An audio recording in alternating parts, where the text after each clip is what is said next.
എന്റെ ഒരു ഗതികേട് നോക്കണേ. അച്ഛൻ എന്നെ വീട് നോക്കാൻ ഏൽപ്പിച്ച് പോയതാ. അച്ഛനാണെങ്കിൽ മീൻ വാങ്ങാൻ പോയതായിരുന്നു.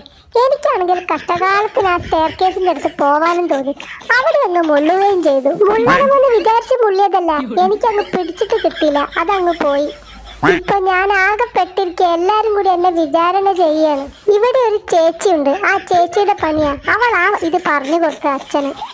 അച്ഛ ഇനി ചെയ്യില്ല, ഇനി ചെയ്യില്ല, എന്റെ കയ്യിൽ നിന്ന് പോയതാ, ഇനി പറ്റൂല, ഇനി അങ്ങനെ ഒരിക്കലും പറ്റൂല. എന്നെ അടിക്കല്ലേ അച്ഛ, എന്നെ അടിക്കില്ല, ഞാൻ പാവമാണ് അച്ഛ. ഇനി ചെയ്യില്ല, എന്റെ കയ്യിൽ നിന്ന് പോയതാ, ഇനി ചെയ്യില്ല, ഇനി ചെയ്യില്ല.